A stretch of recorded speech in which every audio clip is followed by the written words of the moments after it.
Hotuba yangu itakuwa na vipengele vitatu tu vifupi kwa dakika 5 nilizopewa. Mwanzo nitakuwa na maombi, nitakuwa na changamoto, nitakuwa na pongezi. Mheshimiwa Rais, wananchi wa jimbo la Kisesa kama nilivyosema wako hapa. Naanza na maombi. Moja, Mheshimiwa Rais, umetoka Bariadi kwa barabara ya vumbi kuja Kisesa, kuja Mwandoya, kuja hapa Mwanuzi. Utatoka hapa utaenda Bukundi, utaenda Mkalama, utaenda Iguguno, utaenda Singida kwa barabara ya vumbi. Mheshimiwa Rais, hii barabara ilishafanywa usanifu muda mrefu wa kina na ikakubalika kujengwa na inazo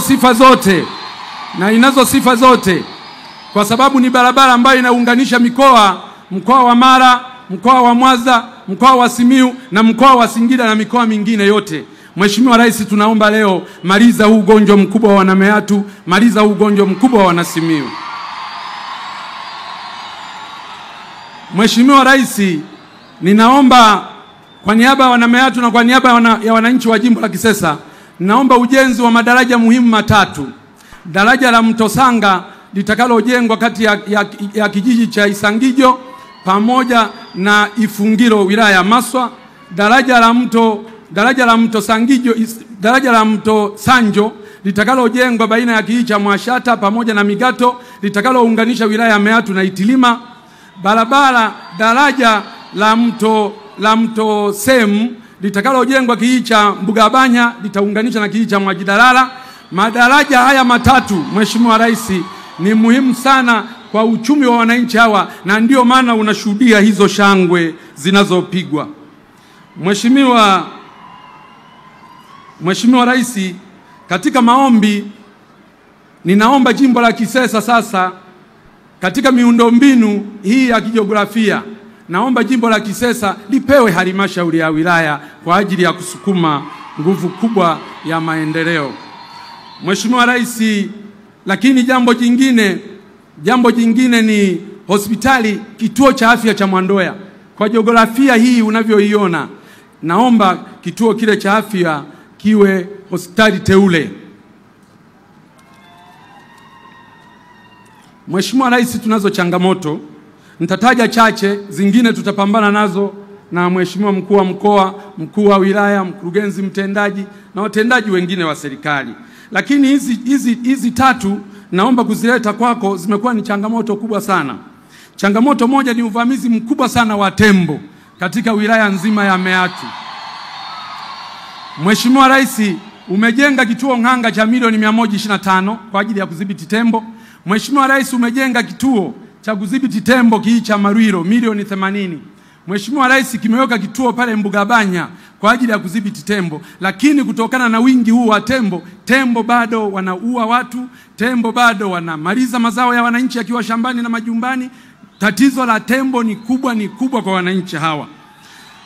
Ombi kubwa Mheshimiwa Rais, kwa sababu ulilizia fedha zije na vituo vifunguliwe, tunaomba nguvu kubwa ya fedha kwa ajili ya kutekeleza mikakati tulioianzisha baina ya TAWA, halmashauri kwa ajili ya kupambana na hawa wanyama pori. Jambo la pili ni wafugaji wetu ambao walishashinda kesi mahakamani baada ya kushtakiana wakashinda kesi mahakamani, lakini mifugo yao hadi leo haijarejeshwa Mheshimiwa Rais, na hawa wananchi walishinda kesi mahakamani, na kwa sababu mahakama ndio maamuzi wa mwisho, naomba sana kupitia kikao hiki na ninaileta hii rufaa kwako, wananchi hawa walipwe kwa sababu wanayo haki ya kulipwa fedha hizo. Ombi la tatu Mheshimiwa Rais, swala la ununuzi wa pamba kwa kutumia mnunuzi mmoja. Mheshimiwa Rais, mimi nakubaliana principally kwamba swala la ununuzi wa mnunuzi mmoja kwanza linatuondoa kwenye soko huria, lakini pili kunakuwa hakuna ushindani. Mnunuzi wa pamba unapokuwa na mnunuzi mmoja, akipata matatizo tu ya kifedha kidogo, wananchi hawa wanaenda kwenye AMCOS, wanaenda kwenye maeneo ya kuuza pamba, hakuna fedha. Kwa hiyo ukiwa na mnunuzi mmoja ni hatari sana. Sasa bahati nzuri waziri wa kilimo yuko hapa. Bahati nzuri waziri wa kilimo yuko hapa. Mfumo wote ule unaoanzishwa ni lazima usicompromise ushindani katika soko huria. Mfumo wote ule unaoanzishwa usilete usumbufu kwa watu waende kuuza pamba sokoni halafu wasikute pesa. Wakiwa wanunuzi wengi, huyu akiwa na changamoto ya fedha, huyu akiwa na changamoto ya fedha, huyu atakuwa nazo fedha. Kwa hiyo ukiwa na wanunuzi watano, huwezi kupata shida ya fedha.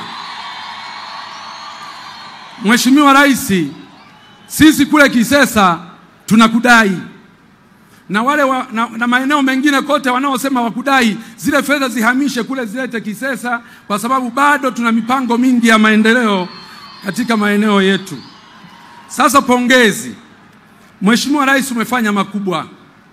Na mimi leo nataka nikupongeze hapa. Nimekuwa nikikupongeza ukiwa mbali, hatuonani. Leo ana kwa ana nataka nizifikishe pongezi hizi kwako. Mheshimiwa Rais, mimi ni tofauti kidogo na viongozi wengine ambao wanazungumzia matumizi tu. Mimi naamini kwamba matumizi ni matokeo ya mapato. Mheshimiwa Rais, nakupongeza sana ulipoamua kuunda tume ya Rais ya maboresho ya kodi. Mheshimiwa Rais, hii tume hii wananchi wengi wanaweza kuona kama ni jambo la kawaida. Lakini ukweli ni kwamba tume hii inaenda kuwa mwarobaini wa matatizo yote tulio nayo. Mheshimiwa Rais, umefanya jambo kubwa, Watanzania watakukumbuka.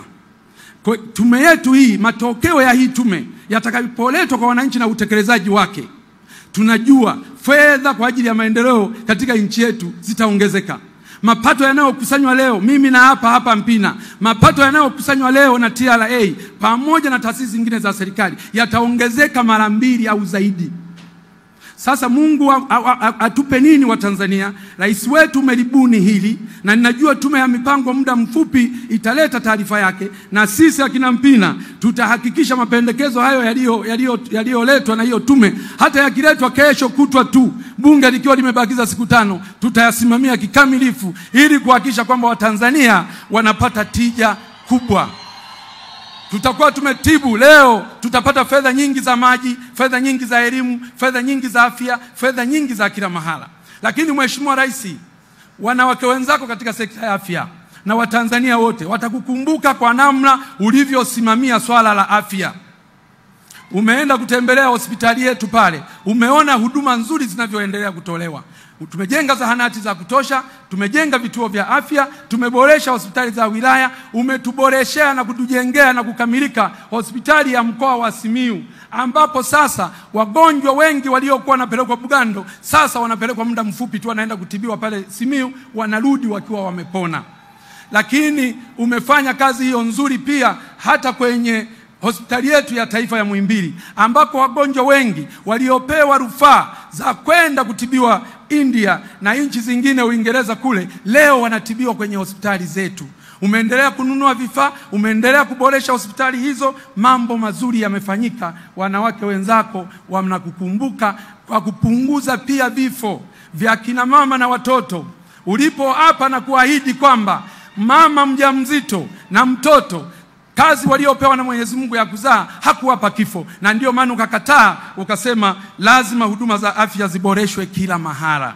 Mheshimiwa Rais, nikupongeze kwa miradi ya kimkakati kwa kukamilisha ujenzi wa SGR kutoka Dar es Salaam mpaka Dodoma. Lakini bado ujenzi unaendelea kutoka Dodoma kwenda Mwanza. Mheshimiwa Rais, tunaomba hawa wajenzi waharakishe. Wananchi hawa unavyowaona ni wakulima wakubwa wa pamba na mazao mengine, ni wafugaji wakubwa na mifugo yao mingi wanauzia Pugu Dar es Salaam. Tunaamini ile SGR ikikamilika, mifugo yetu tutapakilia tu pale Malampaka. Ng'ombe wetu tunawasafirisha wanafika kule wakiwa wamekonda na bei imeshuka. Sasa hivi kujengwa kwa treni ile na kubeba mizigo ile, tutaongeza bei. Kwanza tutasafirisha leo, kumsafirisha ng'ombe mmoja mpaka Dar es Salaam karibia 70,000, lakini ukipunguza na kushuka samani kwa kukaa muda mrefu njiani, unaweza ukazalisha fedha nyingine mpya 300,000 kwa ng'ombe mmoja. Lakini mazao ya pamba hivyo hivyo yataongeza bei kwa sababu tutasafirisha kwa gharama ndogo.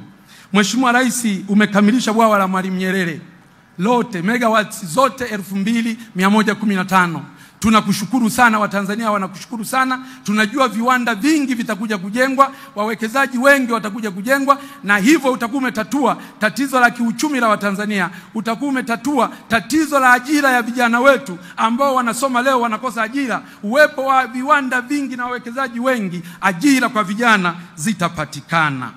Najua unaenda kufungua daraja la Busisi, nalo limekamilika. Hongera kubwa kwako.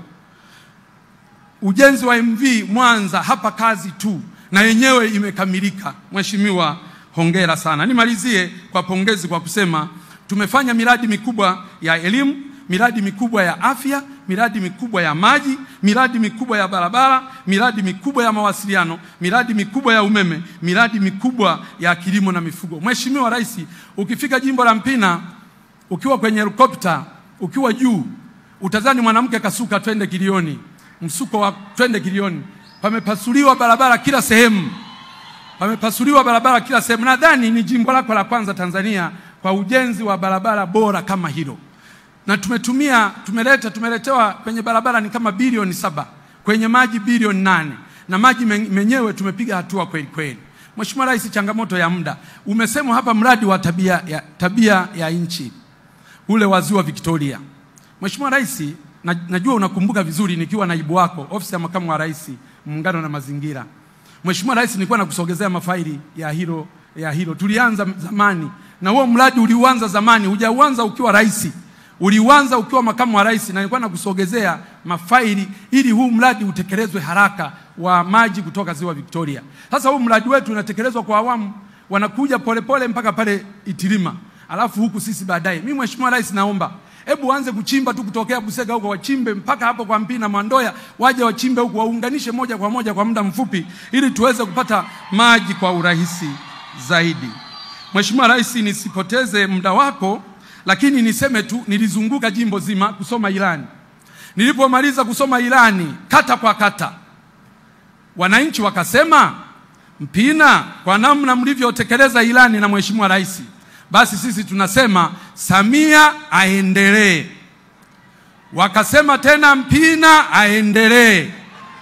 Na wakasema tena CCM iendelee.